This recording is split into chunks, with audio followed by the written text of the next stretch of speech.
Good afternoon. We call to order the Maryland Public Service Commission's meeting with regard to rulemaking number 67, revisions to particular subtitles in COMAR Title 20. I believe we have a request from Montgomery County to provide some initial opening remarks. Thank you, Chairman, Commissioners. Lisa Brennan on behalf of Montgomery County. I was actually just asking if we could do the downed wire standard discussion earlier in the afternoon versus later, because I have with me today someone from our Fire and Rescue Service who I'd like to get back as soon as possible. So it's not opening remarks per se, it's talking about the downed wire response standard. So that's up to you how you want to handle that. I suspect that a large amount of our discussion today will focus on the downwire response, so to the extent that we could front load that, although I don't expect a lot of discussion perhaps on the other issues. So we'll do our best to accommodate your request. Thank you very much. Okay. Good morning, Chief Borkowski. Would you like to provide any opening statements or remarks or presentation? Okay, good afternoon, Mr. Chairman and Commissioners. As you stated, John Borkowski, Chief Engineer for staff. Assisting me today with staff's RM67 proposal are Mike Dean, Staff Counsel to my far left, and to my immediate left, Kevin Zong. Kevin's the engineer who took the lead on preparing staff's report for RM67. So next slide. I'll just give a little bit of background of RM67, and then we'll go right to the downwire section. RM67 addresses issues from Commission Order 89056 in Case 9353. Also, staff is proposing to eliminate the distribution transformer reporting requirements in RM67, for which there is currently a waiver from the Commission.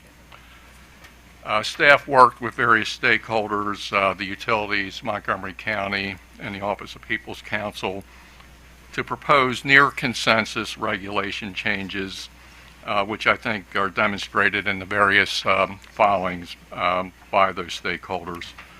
And the only area where there is some differing positions is the guarded down wire proposal. So since we're going to accelerate that, if we can go to the appropriate slide. I think it's slide 9 in the presentation.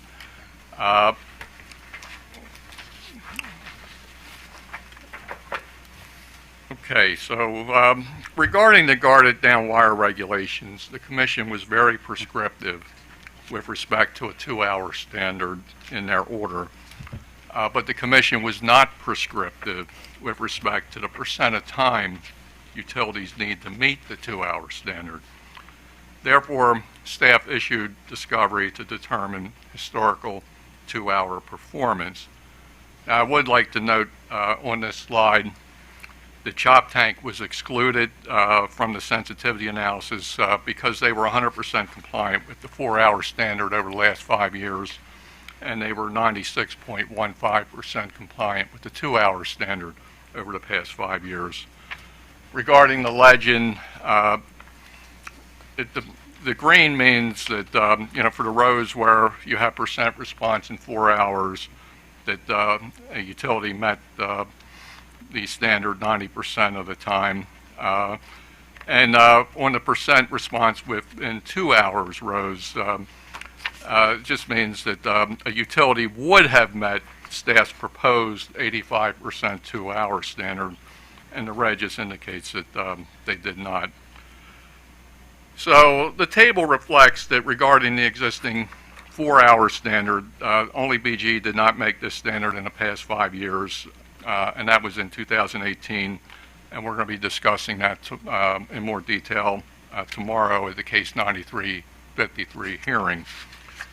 Now, regarding staff's proposed 2-hour standard, the table reflects that utilities will need to make changes to meet a 2-hour standard because they're not meeting the 2-hour standard now, albeit they did not have a 2-hour standard that they were focusing on. They were focused on a 4-hour standard.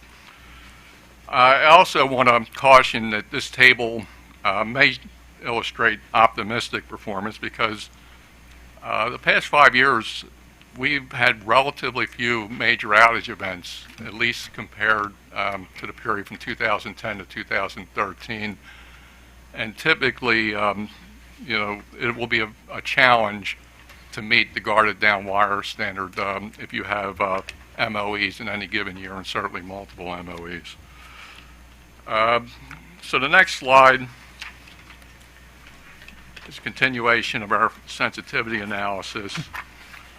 Here we wanted to determine what utility actions and cost would be required to meet a 2-hour standard. And we were looking at 3 different levels: 80%, 85%, and 90% of the time. And this is, something that's informed by our historical data also. And as can be seen in the analysis, there will be cost implications statewide to adopt a 2-hour standard between 80% to 90%, with the most significant cost impacts being reported by BGE. The big difference between a 2-hour standard and a 4-hour standard is that utilities will need to significantly pre-mobilize what are called wire sitters in slang, but the more formal term might be public safety standby crews. And these crews are typically not utility restoration crews. They're typically other workers at the utility that are trained to stand by and guard a down wire and relieve government emergency response personnel. Utilities typically don't like to use restoration resources to guard down wires because, especially during a significant storm, there are usually a number of other critical priorities that also impact public safety. So utilities like to pre-mobilize in advance if they have knowledge of an impending storm with significant impacts. If they don't pre-mobilize ahead of time, it will be a significant challenge for them to get people or standby crews out to these sites.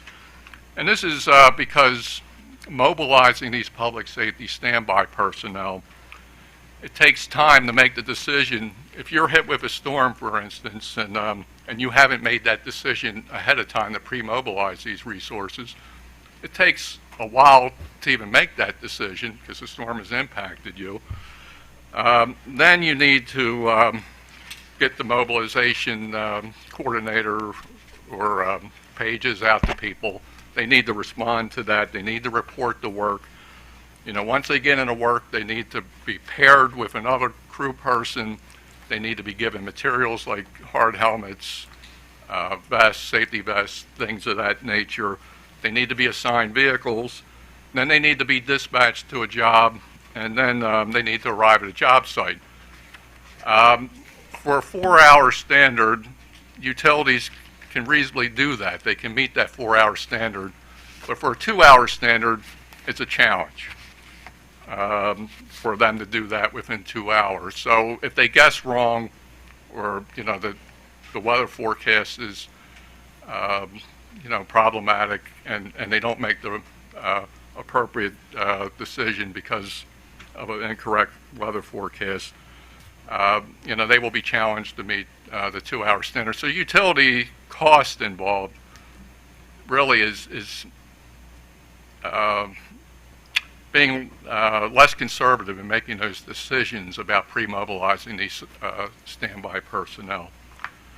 Now, in status analysis, we concluded that the companies can make an 80% standard with minimal cost implications, except BGE indicated that they would have some significant costs just because they would ramp up the number of public safety personnel that they would mobilize per shift, and they would also, pull that trigger sooner, so to speak. Chief, if I could ask you a question based on this chart here. For the 80% threshold, we have a number of utilities not reporting. Am I to assume that's a zero cost, or is the information not available? No, it's a zero cost. Zero, Probably okay. should have put zero in there, Okay, so sorry. then Thanks for the clarification. Thank you. I saw the total at the bottom, so I just assumed that there was no additional cost to any of those utilities. Thank you. Okay. So continuing, again, the 80% standard, you can see most of the utilities are not reporting cost implications. The 90% standard, while that is desirable, it will be challenging, and to meet that, the utilities indicated may detract from restoration. The staff ended up proposing an 85% regulation, sort of as a middle ground proposal. We did not want to, at least initially, go to a 2-hour standard and then have utilities failing it every year and then having to revisit it. We prefer to go with the 85% proposal, monitor it, and then, based on our experience, possibly go to a 90% recommendation the next cycle of rulemaking, for the 2024 to 2027 standards. So that is sort of the basis of our proposal. Now, next slide. We did have input from the utilities and from Montgomery County and OPC. And this, again, was the only area of non-consensus that I'm aware of in RM67. In general, the utilities supported an 85% and 2-hour standard, while also indicating it will be a challenge to achieve. PE, Potomac Edison, supported staff's proposal, but asked for consideration of an 80% and 2-hour standard from the Commission. OPC supported staff's proposal, but suggested possibly differentiating the standard, and they sort of threw out, maybe 90% in 4 hours for MOEs and 85% in 2 hours for Blue Sky. Montgomery County, in general, supported staff's proposal, but also encouraged further consideration in the standard to prioritize different types of down wire situations. So I'm going to turn it over to Montgomery County right now, and then I'll conclude, the guarded down wire discussion after they have discussed their position. Thank you. So again, Lisa Brennan on behalf of Montgomery County, and I have with me today Battalion Chief Chris Stroop, because I thought it might be helpful to hear firsthand from a first responder what the ramifications of these down wire response standards are. And just by way of background, I want to thank the Commission for your willingness to consider the revisions to this standard. We started this conversation last year during the review of the annual reliability reports, and then it continued during the discussion of the 2020 to 2023 standards. Commissioner O'Donnell, as I recall, you had attended a tabletop exercise that in particular got you thinking about some of these ideas, and again, I just want to thank you all for your willingness to consider this and for allowing us this opportunity to give our input. As Mr. Burkowski said, the county supports the change to a 2-hour response time, 85% of the time, but as an encouragement. Obviously, the faster that happens, as far as our first responders go, the better. But we had also, and the Commission order actually said that staff was supposed to consider, and the stakeholder group should consider a prioritization system. And I understand that the conclusion was that a down wire classification system wasn't, generally feasible. But I thought it might be helpful. Montgomery County actually has a voluntary agreement with PEPCO, and is a great example, I think, of best practices. So I thought I will turn it over to Battalion Chief Stroop so he can talk about sort of how that priority system works. And then I'll conclude my portion of this. Good afternoon. My name is Battalion Chief Chris Troop for Montgomery County. We're very happy with our current partnership with Pepco. We've actually developed this back in 2014. We have a three-tiered system, a Priority 1, Priority 2, and Priority 3 response. Most of our incidents are Priority 3 incidents, storm-related incidents, where we would have a downed wire due to a storm. However, there are certain life safety issues that do come up periodically that we have to request the utility company to respond hopefully faster, even though we understand they don't have lights and siren. So a Priority 1 response for us would be anything that's life safety, so a downed power line due to a car accident or a structure fire that has an electrical problem that prohibits the rescuers from fire suppression. So usually in those responses, and for an example, we just had an incident last weekend where we had a fire in Olney where we involved an electrical feed into the building, and the fire, we couldn't put it out. And Pepco was on the scene within 30 minutes, approximately 30 minutes, to mitigate that for us, so we could put that out.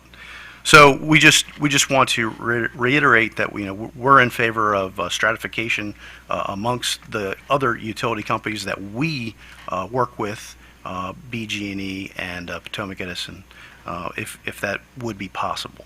But we're really happy with the service that we have with Pepco. Thank you.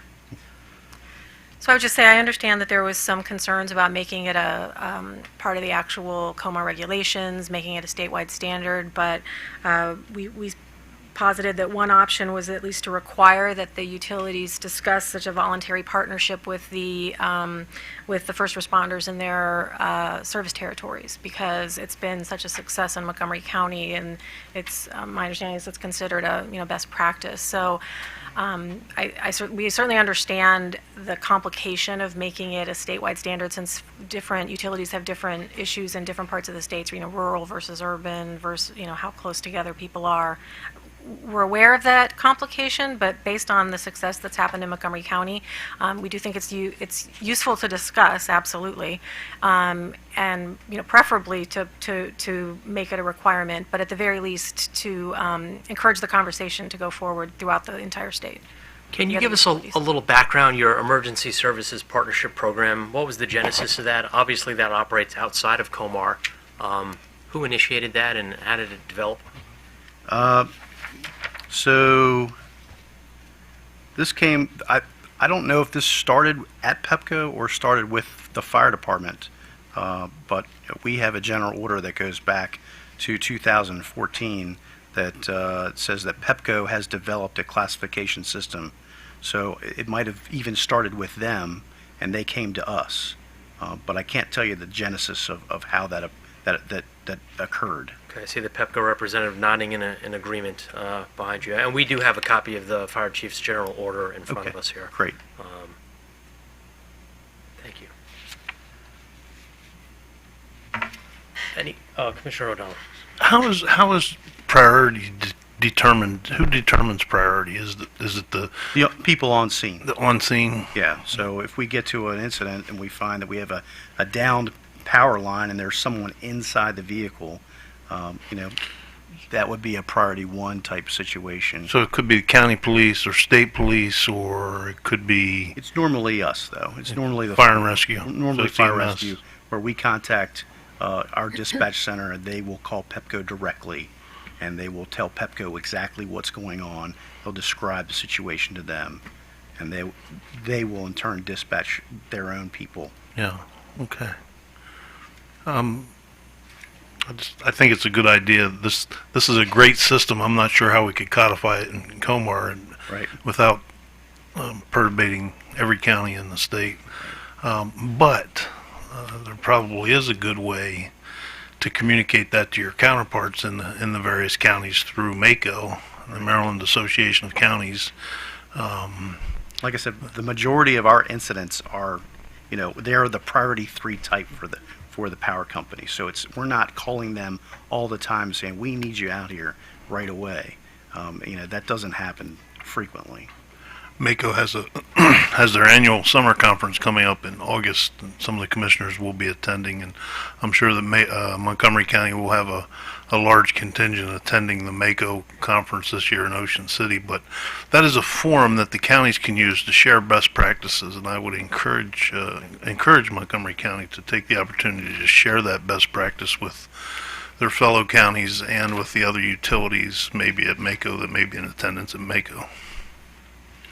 To Ms. pass it Brennan, along. to your point on whether the commission should require or encourage development of similar stratifications or best practices between fire and rescue and the local utility, regardless of whatever standard we settle on today, obviously nothing restricts fire and rescue from working with their local utility, and I think all the commissioners would agree that that's important, and the document that you have, the general order and the PEPCO's detailed program, setting forth the definitions of what a priority 1 is versus a priority 2 is something that this commission would very much encourage utilities to do. Thank you. Yeah, if I can just join and applaud Montgomery County for this initiative. I think this is a model that other counties and other first responder organizations should take a look at. Is there anything in the regulations being proposed that would inhibit in any way this type of cooperation? No, Okay. I don't think there's anything in the regulations that would stop anybody from having this conversation. We were hoping to I think bring it to the table as something that has been so successful that we thought perhaps it would be translatable statewide. But I understand why that might be complicated to do it with such specificity. That might be more appropriate to do on a utility to county or jurisdiction level. But I think I appreciate the opportunity to have this conversation because I think it's been valuable. Yeah, no, I think it's been very educational, and again, I think it's important that this type of program is communicated. Others are educated about it. So, again, if there's anything this commission can do to help encourage utilities to work with counties, I would welcome that. And of course, I think if we ever heard of a utility that wasn't cooperating, then that would also be useful information, something we could act on. But I don't know how we would be able to order necessarily a county to engage in this type of program. But Well, I'll be here tomorrow to discuss the annual reliability reports. So perhaps I'll make a note that it might be a lovely idea for a work group discussion or maybe a sentence in an order that encourages but not requires would perhaps I'll make that request tomorrow. Sneak peek. all right, thank you. Thank you. Counsel for PEPCO. Doug Mike Keel, I'm here on behalf of the PHI Utilities, and I just wanted to let the Commission know that we have these in place not only with Montgomery County, but Prince George's County, and Delmarva Power also has these in place with their various counties that we serve. And I just want to say, though, that I think we need to not codify it in COMAR. I think that's too hard, and I think each utility needs to work as PHI utilities have with their local folks to set up a system that works and communication that works at the level, that our emergency preparedness folks are working with fire and rescue in every county. So that I just wanted to let you know we've got it everywhere, and I don't think it should be codified. While we have fire and rescue here, at the potential to kind of state the obvious, the reason that we have to talk about these things is to make sure that we don't tie up EMS, fire and rescue, or police when we need them the most for direct life-saving incidents. So I know there's a concern stated by the utilities with regard to response time and restoration time, recovery time, but we're balancing that against the true life-saving needs that you provide to the citizens in Montgomery County and your counterparts across the state provide to all our citizens. And the last thing we need to do in a natural disaster is tie up somebody who should be responding to an immediately life-threatening emergency on a downed wire waiting for a utility person to get there. Yeah, we during a storm, we definitely get our fair share of calls, and yes, we are tied to the downed wire until we're relieved by either the police or the utility company arrives. So, yeah, once we're tied up, we can't go to the next incident.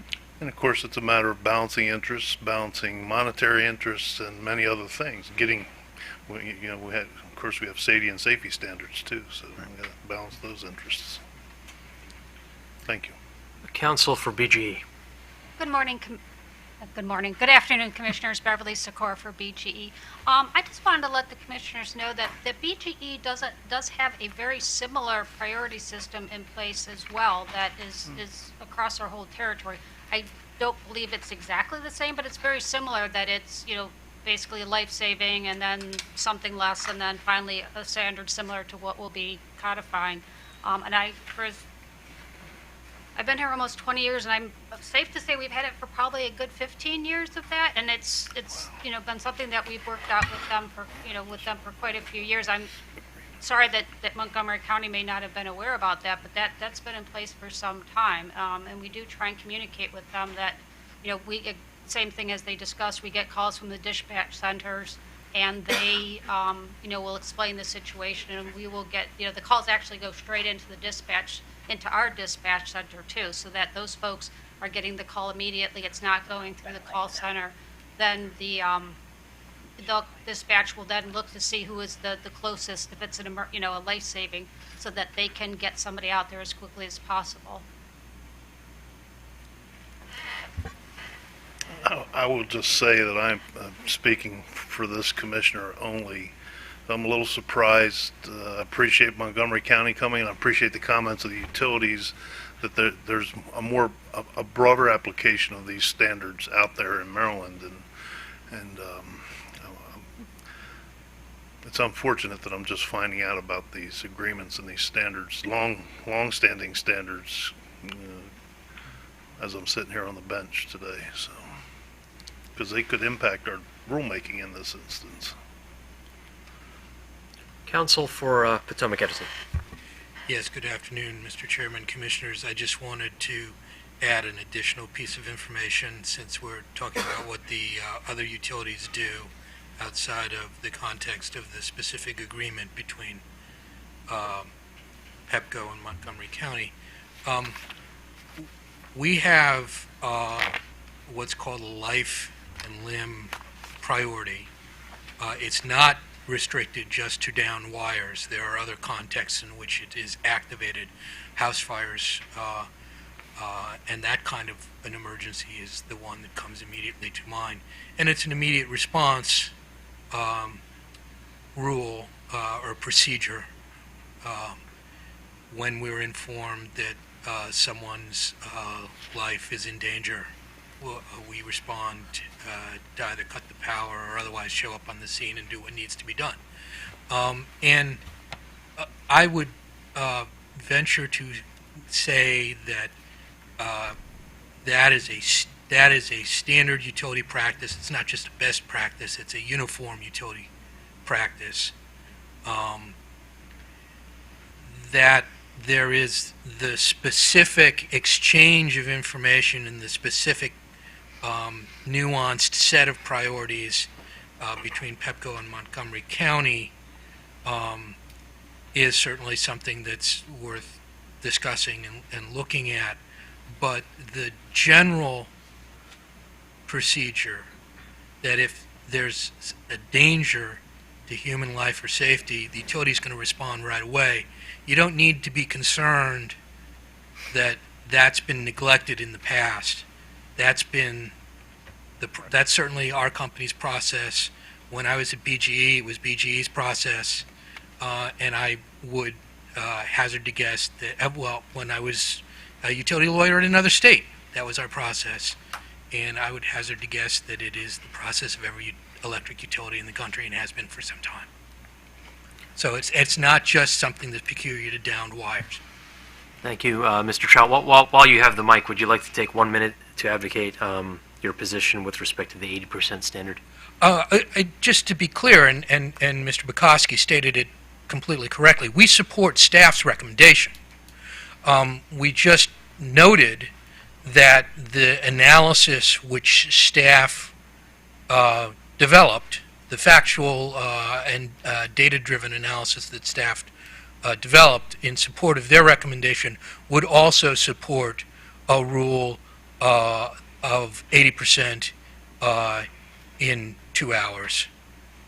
So we did not want to have that, the fact that that additional alternative was available to the Commission based on the data that's now available be missed. And that's what all we did was point that out. Thank you, and we'll give Office of People's Counsel in a minute an opportunity to explain their proposal, but we have a representative from Southern Maryland Electric Cooperative. Thank you, Mr. Chairman. Mark McDougall on behalf of SMECO.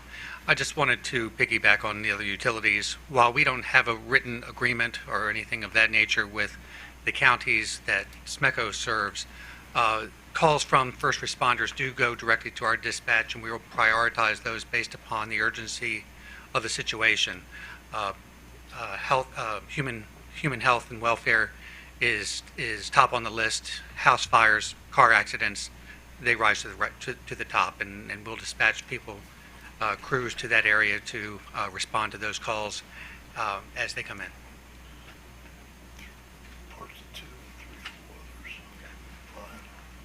Thank you, Mr. McDougall.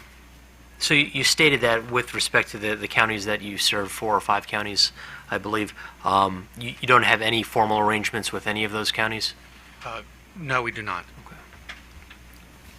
Based on our exchange with Montgomery County, it may be a good idea on a blue sky day to reach out to those counties' fire and rescue service to think about what arguably Montgomery County has created with PEPCO as a best practice. We will. Thank you. Office of the People's Counsel. Good afternoon, Chairman. Jacob Alcenter on behalf of the Maryland Office of People's Counsel. OPC supports the proposal that staff has submitted for a 85% coverage rate within a 2-hour period. However, we also believe that the Commission should consider possibly adopting a different standard to be applicable during blue sky conditions that would prevail for most of the year, and a different standard for the chaos of a major outage event. We would support a similar requirement, meaning it could be the case that it's appropriate to have the utilities respond within 2 hours, 85% of the time, maybe 90% of the time in a major outage event, because that is when it's, of course, most important to relieve first responders. However, in the interest of perhaps gradually ratcheting up that requirement, we suggested that the Commission could retain the 90% within 4 hours during major outage events, and then adopt staff's proposed change for the rest of the year. Thank you. Do we have a representative from Chop Tank Electric with us today? We do not. Okay, they filed comments late yesterday. With respect to, sorry, Commissioner Herman. So, Mr. Borkowski and perhaps the utilities can respond. My concern with the 85% in 2 hours is that there's a lot of red on this page at 85% within 2 hours, and I don't think it's from my personal view, I don't think it's useful to have a standard that we don't expect people to meet most of the time. And we want a standard to be challenging, but at the same time we want it to be achievable. So I'm wondering, is there, do you have any concern with the ability of the companies to meet the standard? Thank you for that question. Yes, Commissioner Herman, we do have some concern. As I had indicated earlier, this will be a challenging standard to achieve if you have MOEs. And if you look at this table from the last 5 years, there have been relatively few MOEs. But the utilities will have to change their practices, and that's what was reflected on the next slide. They will have to mobilize more standby personnel, and they'll have to pull that trigger, less conservatively, and so that'll increase cost. That's one of the main motivations why we did not go to a 90% standard. We perceived that maybe the commission would want a 90% standard, but I think with some caution, we're recommending the 85% standard because while the utilities feel it would be challenging, I think we agreed that it's probably a good middle ground. Do you think that, do you have a sense, and the utilities can step up if they like to answer, is this usually harder to meet in a winter storm in the winter or in the summer? I know we have, limbs down and things like that in the summer, but we also have, if we have a major snowstorm, then that can really impede, I would think, the ability to potentially get, as you said, get to the office, Right. get back, so on and so forth. So did you get a sense of, is there a difference between winter and summer? We did not have that discussion during any of our conference calls, but I do have 35 years of experience in utilities, and I've had operations, and I can tell you, yes, it would be, from my personal experience, more difficult during winter conditions, especially getting the people in, the public safety standby personnel, and then getting them out. I mean, utilities, usually when they get into winter storms, they've got to go out and get, four-wheel drive vehicles, and they're renting them, and they're bringing them in. It's a challenge just for logistics to get, those types of vehicles in. Certainly during the summer, you can be impeded too with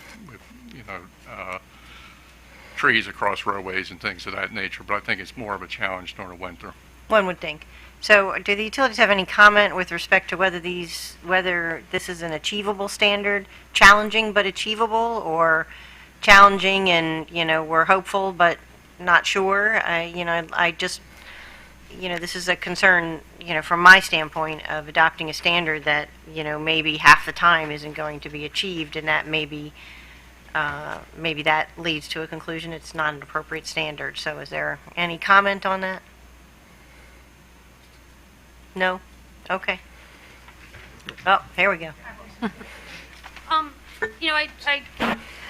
agree that it probably during the winter it would be more difficult, although, I believe we recently had experience in Ellicott City where they had flooding, and that kept us from getting, flooding was the same thing as 6 feet of snow. You couldn't get through to the wire. As far as though, kind of the achievability, as you said, or as Mr. Borkowski said, if we have NOAA storms coming, we're going to pre-mobilize. Because of the new standard, we may now need to pre-mobilize more than we would have because there is a chance that something could be worse. The concern would be, during a major outage event, something like the derecho from a few years ago, where, really we did not get notice of that. In a situation like that, or even Riley last year, where, the notice was not there and what developed was, worse than what we had planned for, that's where the challenge would be. If, we have a storm and we prepare for it, we mobilize, we should be able to meet it. But it's kind of more the big storm that was not what was forecasted, I think is going to be the big challenge. Thank you. Mr. Trout? Thank you, Commissioner. First of all, I agree with everything that Ms. Cora just said. There are two factors involved in considering the impacts of changing the current rule. The first is cost, and the more onerous the new rule is, the greater the cost that all of the utilities will incur in order to try to meet it. You remarked on the fact that there's a lot of red on the staff's chart that had the red and the green, and a lot of that was ours. We've been doing very well. We've been consistently meeting the 90% standard, but we'd be very challenged to meet the 85% standard. Nonetheless, we are supporting staff's recommendation because we think we can do that by spending more money, and that's what we will do. The more onerous, though, you make the standard, the other risk that you run is that because of changes you make in allocating personnel and resources like four-wheel drive vehicles and the like, the greater your chance is of negatively impacting the speed of your storm response. And that's, again, why we pointed to the data supporting not just staff's recommendation, but also one of the other alternatives that staff examined, which was the 80% in 2-hour standard. There's less cost for that, and there's less risk of adverse consequences on storm restoration and response. That said, we continue to support staff's recommendation. It will be a challenge for us to meet that new standard, but we would, if the commission directed us to, we would take on that challenge. Thank you. Mr. Trout, before we go to the other utilities, can I ask you about what you just said? Sure. So, you said a lot of this red was yours, and that's true. 4 out of the 5 years under the 2-hour standard, you don't meet, but you weren't performing to a 2-hour standard. That's You were correct. performing to a 4-hour standard. That's correct. So, these numbers are not dispositive that you wouldn't meet the goal of a 2-hour standard. They don't tell me that at all. I don't know enough, there's not enough granularity to this data to suggest that these reds and greens are actually accurate. A lot of these, for instance, in 2014, you missed 22.6% of the time under the 2-hour standard, Right. right? But how many of those were a few minutes beyond 2 hours? 5 minutes, 10 minutes, that are easily correctable. We don't know that from this data. I understand. We can't draw conclusions that are being drawn from this chart at all. I understand that, Commissioner, and frankly, that would be an argument in favor of another outcome, which is not to make a decision today, but to gather more information and analyze this further. Well, so the first idea is we can draw conclusions from it, but if we decide we can't draw conclusions, don't make a decision today. Is that what you're suggesting? That would be correct, yes. I think that, I don't want to express what I think about that. Never mind. Thank you.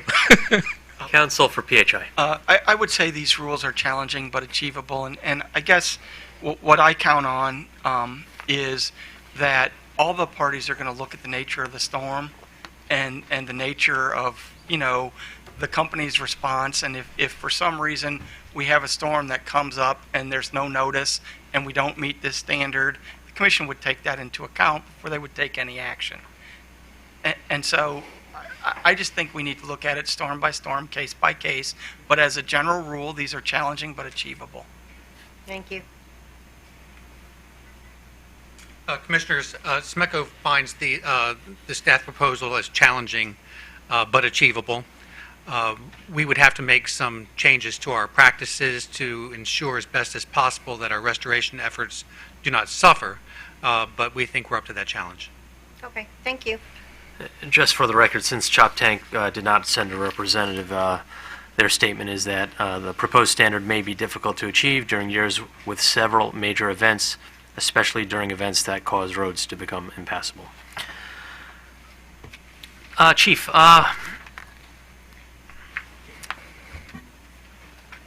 taking a look at the description of the proposed changes that you filed on May 6th, as amended on May 7th, you noted that the Commission was very prescriptive in directing staff to look at a 2-hour window as opposed to a 3-hour or 2.5-hour window. I was doing my best to attempt to extrapolate between the current 4-hour standard, staff's recommended 2-hour standard, with, let's say, a 3-hour standard. I recognize staff didn't provide any information with respect to any other time period, but behind the scenes, did staff look at 3 hours or any other period?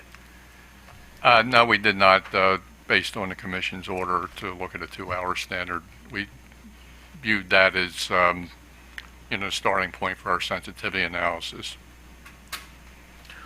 Would it be fair to say when you take a look at materials such as the chart on page 11 of your May 6th comments that utilities performance would shake out somewhere between the 2-hour results and the 4-hour results if we considered another time period, and in this instance, say 3 hours? And I was just looking at page 11, which has the chart. Which is the same. Which is the same chart as the red and green one.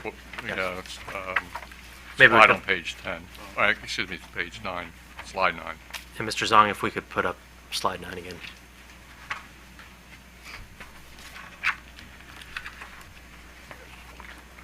Yeah, we did not ask in discovery percent response in 3 hours. So we would, if we had to revisit that, we would have to ask those questions. Because obviously, just as discussed with Commissioner O'Donnell, there are bright lines between 2 hours and 0 minutes and 2 hours and 1 minute, which would go from green to red pretty quickly, I suspect.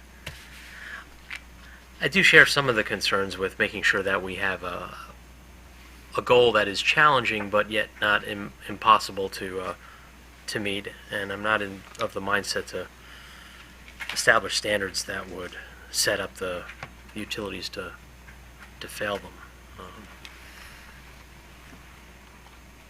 But I appreciate the hard work. I know a lot of data requests were shared between the utilities and engineering staff to come up with the data that's presented to us today. The commissioners, other commissioners have thoughts? Commissioner Richard?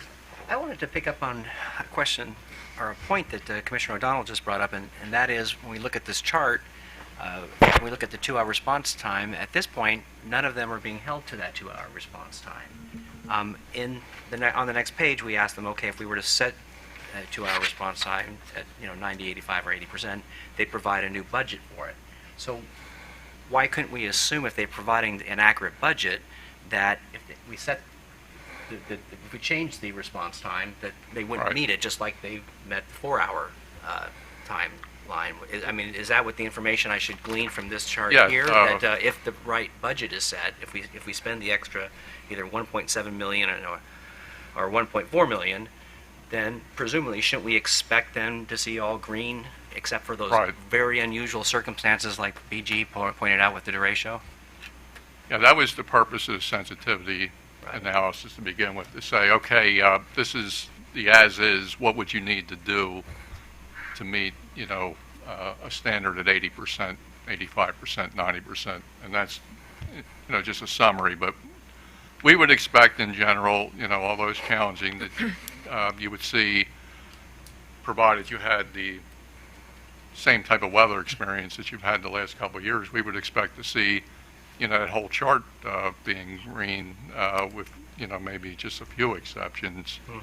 I do think that if you get, a year like 2012 where you got a derecho and then you got an Irene and then you got a Rita, I don't think any of the utilities would be able to meet this standard during a particular year like that, unless, well, I should say it would be challenging for the utilities to meet a standard in a year like that.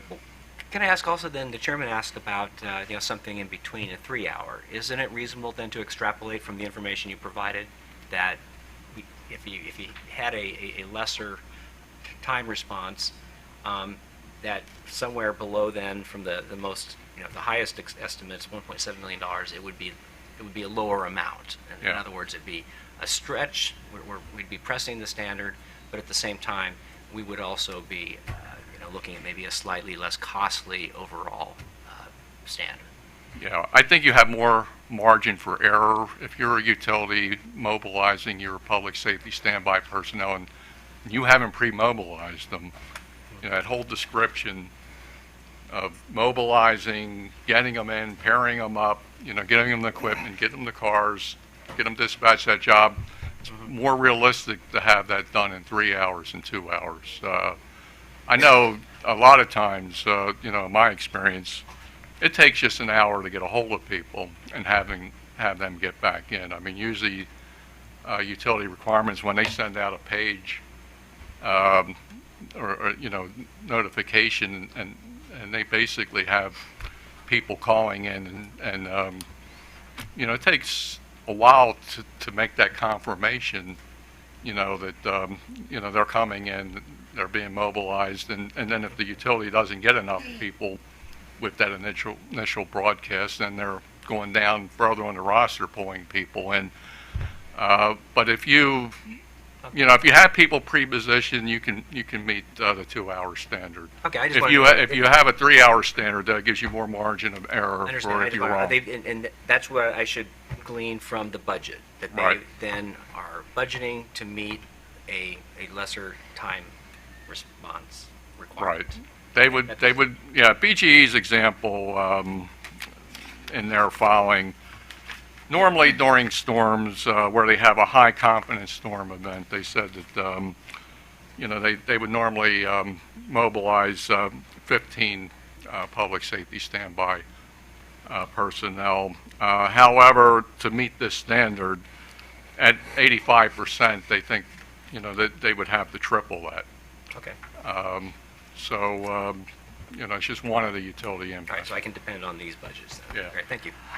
I heard from Mr. Trout basically saying if we throw enough money at this, we could get set a 100% standard, and that will be costly for sure. So finances, I am weighing that in balancing the cost of time and expenses and resources to first responders. I am curious with respect to Baltimore Gas and Electric, at least by one metric, the cost to BG&E and therefore its ratepayers are 20 times higher the cost of Pepco. So I was wondering, Ms. Sikora, if you could shed any light on the wide variation in expenses that we see on this chart.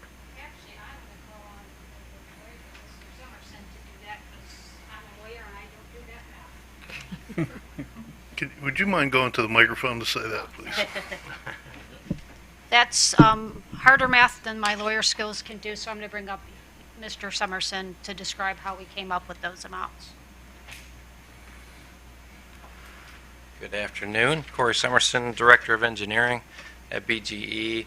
And so the methodology used here was, we had the example of Riley. And so one of the things we did was we went back and looked at how many similar storm forecasts did we have that were similar to what we received for Riley by our storm forecasters that we utilize.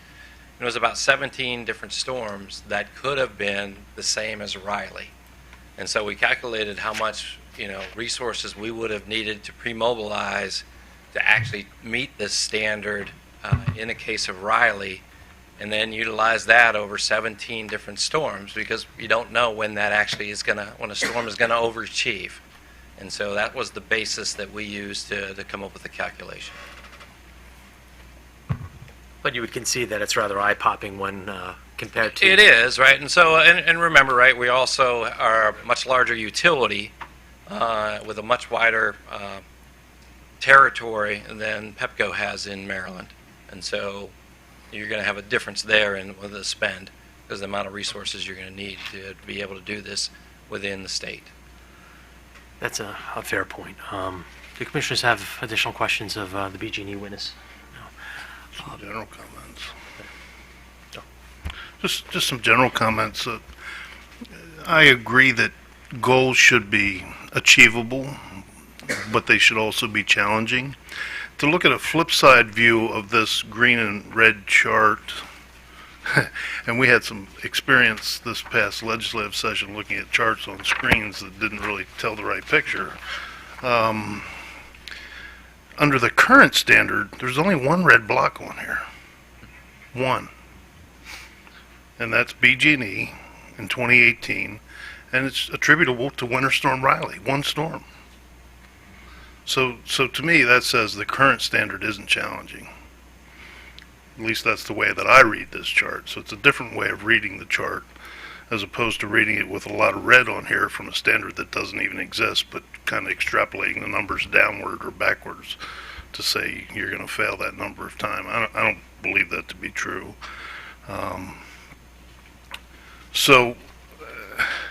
Having said that, what is the view of the utilities if we went to a same percentage success rate standard of 90% that currently exists, but did it in 3 hours instead of 4 hours?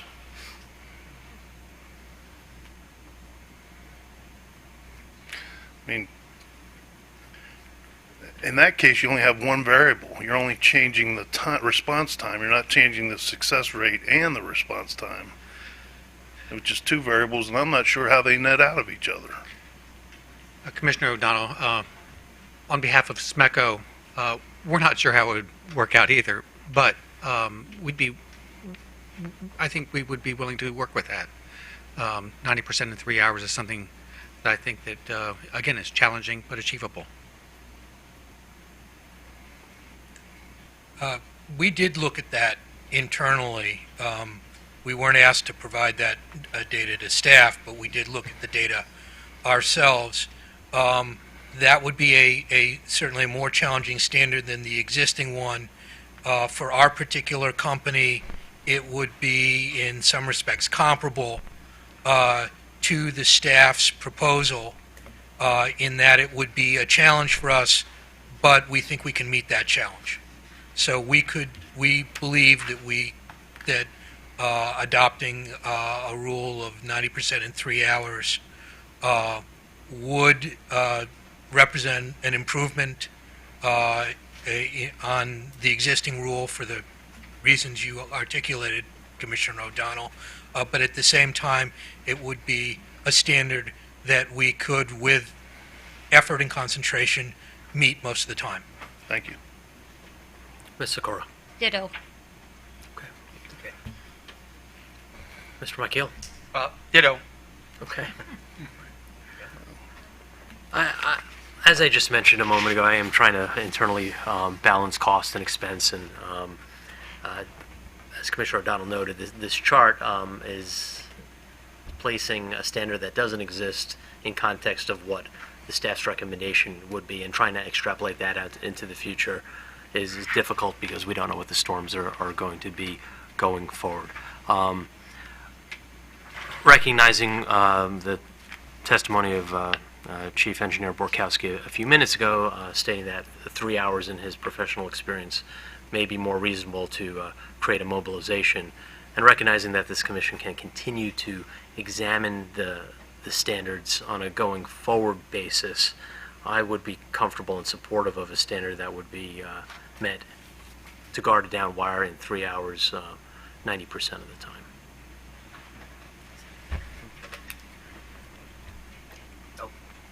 Yes, I support that.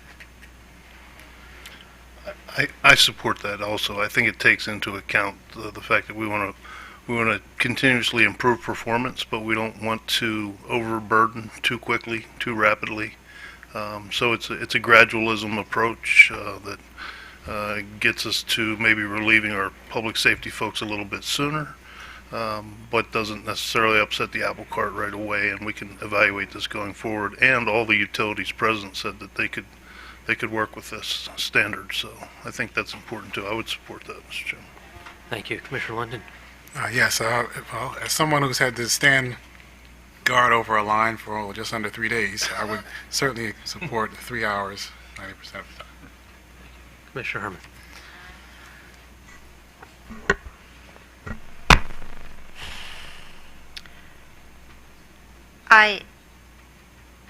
I appreciate the arguments with respect to the 3 hours, and we'll have 3 hours without my vote. I think that my concern is that to the extent we have information on which to base the decision, and the fact that the utilities have all said that they thought they could achieve the staff proposal, I would have accepted the staff's proposal at 80. Well, I would have accepted the staff's proposal. There's a lot of 80s and 90s rolling around, so. I don't oppose the 3, but I think I would have accepted the staff's proposal, being that all the companies had agreed to it as a challenging standard. Thank you, Commissioner Herman. And I recognize and respect the fact that all of our utilities here have stated that they would be comfortable with staff's recommendation. At the same time, it appears that in the same breath, all the utilities are also saying that that would be anywhere from very challenging to extremely challenging to meet. And at the end of the day, this is a gradual step. We'll see if we need to revisit this standard going forward. We will take a formal vote of this revised COMAR standard later on in this session, but for this purpose, Montgomery County, if you seek to be dismissed, you may. We would appreciate it, and thank you again for considering this standard first to get our witness out. Thank you very much. Ms. Brennan. Thank you, Battalion Chief. Mr. Borkowski, where did we last leave off? Okay, we're going to go back to the beginning of the presentation on slide 3.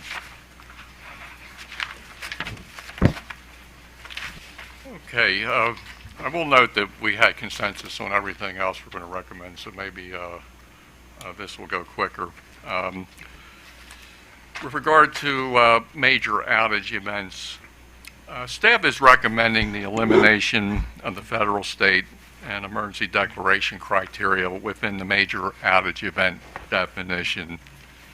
Now, from a reliability perspective, starting in 2020, because the Commission directed us to use 2.5 beta exclusions in the reliability standards versus the existing major outage event exclusions, we don't feel that the state of emergency declaration is needed anymore by utilities to capture, impactful events, because 2.5 beta, will probably result in more exclusions for those local type of storms. So from a reliability perspective, we don't need the state of emergency declaration criteria. Now, staff had also indicated that eliminating at least last year's filing with case 9353, that we had other concerns with the state of emergency declaration. I won't go over all these unless there are questions, but eliminating the definition, or eliminating emergency declaration criteria in the definition, will get rid of those other concerns. Now, we can't get rid of the whole MOE definition because we still have COMAR regulations that require filing of reports for major outage events. And we also have existing COMAR regulations that use the MOE definition for calculations involving poorest performing feeders, so that there's still a use for the MOE definition in COMAR. We did a small analysis of 2018. In 2018, there were 14 major outage event reports that were submitted by utilities, and most of those reports were submitted for very minor outage impacts related to federal, state, or local government declared emergencies. If we had eliminated, or actually if we had the new definition, we would only have had 7 of those MOE reports submitted last year. So we would have cut the number of MOE reports in half. Now, we actually feel like this is not a bad thing. We do reserve the right, if we see an event that's not an MOE, but there's something, that we want to investigate, we can still do that with the utilities. We did that, this past February with Potomac Edison, where we looked at 2 of their storms, an ice storm and a windstorm, that weren't necessarily MOEs, so they weren't required to file a report, but we were still able, with Potomac Edison's cooperation, to do, an investigation and a report. So it's not going to handicap us by having less MOE reports. It's just that we can be more selective and, and instead of just forcing utilities to file reports every time there's, a state and local emergency when it may not be impactful. So we're recommending regulation changes. I didn't explain this on the previous slide that we went over with down wire response, but we didn't want to be flipping back between the regulations and the slide presentation. So we included the regulation changes in red on the slide. So this is what we're proposing to achieve the objective that I just described. Chief, as you know, we granted OPC's request to have dual reporting Right. at the last session. Will changing the definition skew or compromise the benefits of dual reporting at all? I don't believe so, and I am prepared to talk about the regulations that in the future, in a slide further in this deck about OPC's recommendation for additional reporting. But we will just simply change the additional reporting. Right now, utilities are still required to file under both 2.5 beta. They give us their 2.5 beta data, even though there's not a standard for it. And they, of course, give us the major outage event data because there is a standard for it. We're just going to flip those in regulations so that in the future, they got to provide the 2.5 beta data for the standards, but we will still require reporting with major outage event data. Okay. So going on to the next area of regulation that we're recommending a change is related to reliability standards. Now we need to update these 20.50, 12.02 C and D sections of COMAR to adopt the 2.5 beta method starting in 2020. So to do that, we took these standards that for safety and SAIDI that staff proposed in case 9353 last summer, and they were subsequently approved by the commission. Unfortunately, they were in COMAR, and they had to be converted to 2.5 beta, so we did that with the utilities. We had some discovery.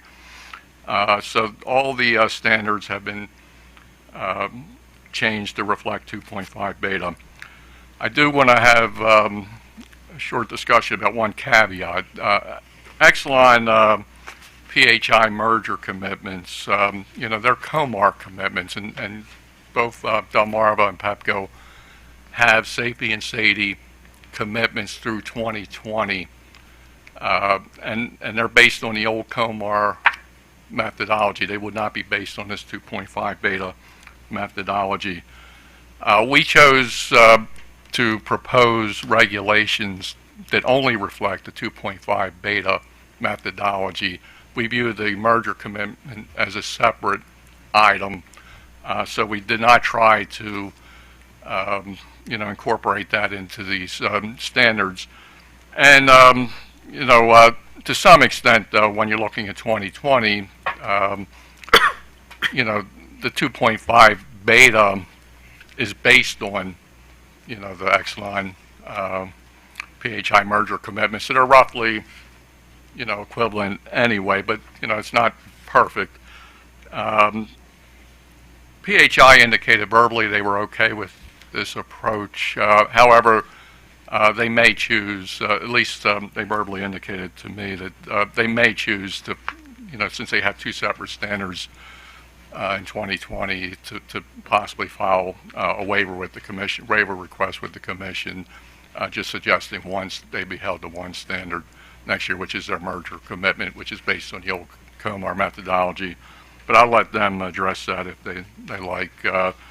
But we wanted to keep the regulations simple, so we did not reflect that in our proposal.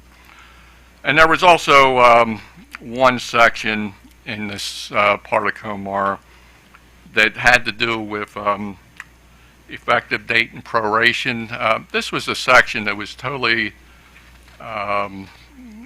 geared towards 2012 when the regulations were initially promulgated.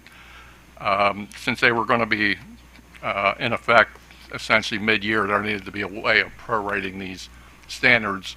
I'm not sure why it wasn't taken care of the last cycle, but we need to clean up COMAR a little bit and just delete that whole section because it's no longer applicable. So that's the substance of the changes that we're recommending. We'll show the changes on the next 3 slides, slides 5, 6, and 7. And unless there are any questions, I'll continue to go on. Okay. So now we get to the additional reliability indices reporting, and I think I've pretty much covered this. We always have had additional reliability indices reporting. However, in the past, it's been based on 2.5 beta. In the future, it'll be based on major outage events. So these changes that we're recommending are an attempt to do that. Okay, so I'm going to continue to move on. We're going to skip through the next couple slides since we've already covered guarded down wires and go to slide 12, which is annual performance reports. So in order to accomplish the Commission's direction in the order which accepted a compromise proposal last summer between staff and the electric companies regarding monitoring reliability cost changes between what was filed in case 9353 when the utilities proposed their 2020 to 2023 reliability standards. We wanted to have some sort of reconciliation between what costs were actually experienced in a given year with what they had filed last year. So staff is proposing this change in 2050.12.11 to, meet that objective. Chief, I wanted to ask, are there any variance figures now that are triggered mechanisms in terms of the proposed forecasted budget and the actual budget? We don't have a criteria. We sort of just eyeball it and ask questions if there's something that's concerning, but we don't have an exact criteria. Thank you. Okay, any other questions? Okay, I'll move on. Is there a definition for material that you're looking at, material differences? Yeah, we did have some discussion of this during our conference calls. We chose not to define material.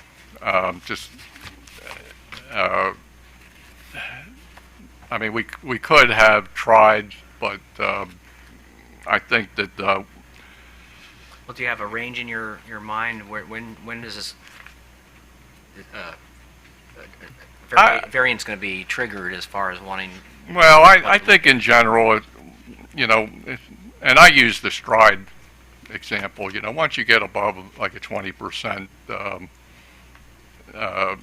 20%, you're going to ask questions. So even though we didn't define material, we would ask in discovery questions if we had, concerns about a certain cost. In some cases, and I would point out we had this situation last year, you have to factor in the fact that, when utilities are reporting some of their reliability expenditures, it's going to vary based on the storms. And we did see, some higher expenses in 2018 due to Winter Storm Riley, for instance, that, if you set up an exact threshold, you're going to be, asking questions about something that has, a very explainable answer. But, so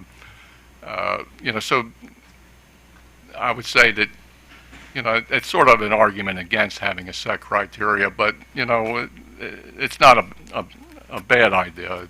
It's just something that we've never really sat down to come up with a criteria. We sort of just do it ad hoc. Okay.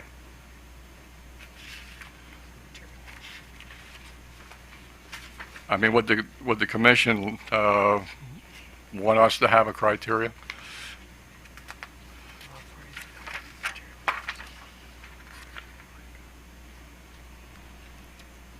I would not look for a criteria. We can only speak for ourselves. We can't speak for the commission. Right. I'm not looking for one right now. Okay, I'm not. okay. All right, well, thank you. Any other questions before I move further? Okay, the last section where we're proposing regulation changes is with distribution transformers. Now, regarding the distribution transformer regulation, staff determined that while it may have been appropriate a decade ago to have reporting requirements for distribution transformers, when both utilities and manufacturers were struggling to meet the new DOE efficiency standards, we feel like that should be a relatively rare occurrence that there would ever be a violation now. Therefore, we propose to eliminate the COMAR distribution transformer reporting requirement. This is a requirement that's not required in the statute. However, because we're responsible, the engineering division is responsible for going out and determining compliance, we can still inspect utility records when we do our annual O&M inspections in lieu of having a formal reporting requirement. So for that reason, to aid staff in its spot checking of compliance during O&M inspections, we've added one recommendation to require that each utility keep sufficient records to give evidence of compliance with this recommendation, just so we have it in the regulation, so when we go out, when our annual inspections, we can point to that when we ask, for records for compliance. So that's the changes are shown on the next slide, basically eliminating the reporting requirement, but then adding a new requirement that each utility keeps sufficient records to give evidence of compliance with this regulation. So are there any questions on that? Just one question regarding, still on slide 14, section K, requiring that the utility provide notice of the location at which the various classes of records are maintained. Is that notice provided at a particular time in advance of your appearance there for a request for it, or? Well, usually that's handled between our engineer goes out and inspects it in the utility. So typically, and this was more the case in the past than it may be now. I remember when I used to get involved in inspections years ago, we used to have records at different locations because of the fact that, there were a lot of manual paper records back then. These days, most of these records are, in computerized and work management systems and things of that nature. There may still be some holdover manual records, but it was usually a regulation that, was really just useful in setting up, the inspections to say where you're going to go to do your inspections. Because I remember when I used to host some of the inspections in my former career, we used to start the PSC inspector over at maybe our RBC complex at BGE, and then later on in the day we'd go over Front Street where they'd have other records and things of that nature. But I'm not sure how it's done at BGE these days, but for the most part, some of these records were kept in different locations. So we don't need to specify then that the utility would work with the commission to establish in advance where you would have to go, or that will still happen informally, you think? Yeah, it's just something that's handled, when usually what we'll do is send a letter out in advance, and we actually have an inspection form. It's an engineering form that we keep here in the commission, and it has the type of information we're going to want to look at, and basically, we will coordinate with the utility, how we will conduct the inspection, when we will do it, who will be present, things of that nature. I really don't think it's anything that we need to change. The only reason it's on here is because we were changing the letter, or the alphabet designation in COMAR. Okay. All right, thank you. Okay. Do the commissioners have any additional questions of staff? Okay, at this time I'm going to present two motions. The first is to modify the regulation with respect to downed wire response standards. That is currently in Title 20, Subtitle 50, Chapter 12, Regulation Number 7, which will now read, beginning with letter A, considering data for normal and major outage event conditions for a calendar year, each utility shall respond to a government aid emergency responder guarded downed electric utility wire within 3 hours after notification by a fire department, police department, or 911 emergency dispatcher at least 90% of the time. All in favor of this revised standard, please say aye. Aye. Any opposed? Opposed. Noted, Commissioner Herman is opposed. The new standard carries for publication. Mr. Chairman, could I also just suggest that we then alter the annual reports, annual performance report section 20.50.12.11.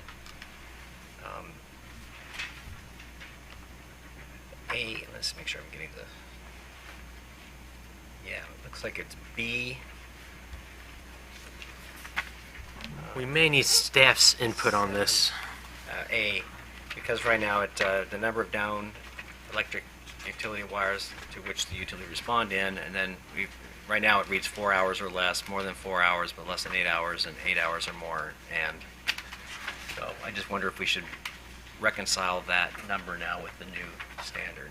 Does staff concur that we have a discrepancy with this corresponding regulation? Yeah, I'm not at that page yet. Yeah, I don't have any page numbers on my copy, but it's in the, Can you give me the number again? yeah, it's,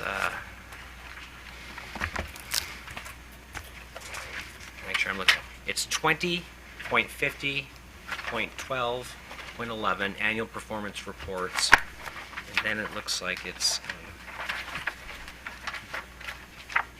B 7A.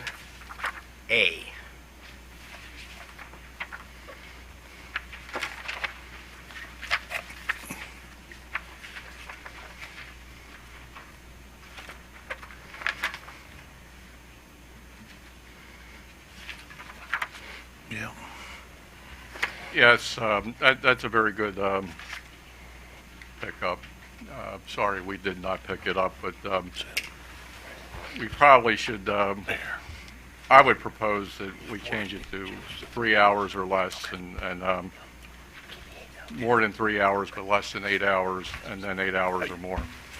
Okay, yeah, that's Okay. reasonable to me, 3 hours or less. Thank you, Commissioner Richard, for the eagle eye there. So I would propose a second motion to modify Title 20, Subtitle 50, Chapter 12, Regulation 11, B 7A. B7A, I to reflect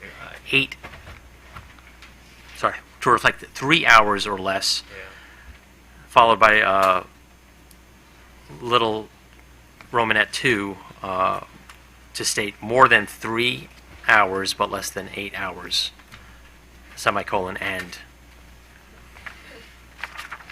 Mr. Chairman, before you vote, may I be heard very briefly on this additional proposed change? Very, very briefly. I believe this is ministerial. Well, actually, it is not, because the 3 hours that you changed a moment ago relates to government responder guarded. Yeah, that's, And this is all responses. So they're measuring different things. Now, you may very well still want to change the 4 hours to 3 hours, but the change would not be because the two are congruent, because they're not. Thank you for bringing that to our attention. Chief Borkowski, do you concur? Apples and I oranges. agree with what Jeff just stated. We did not consider this in our calls, and I'm not sure of the genesis of the 4 hours or less, 4 and 8,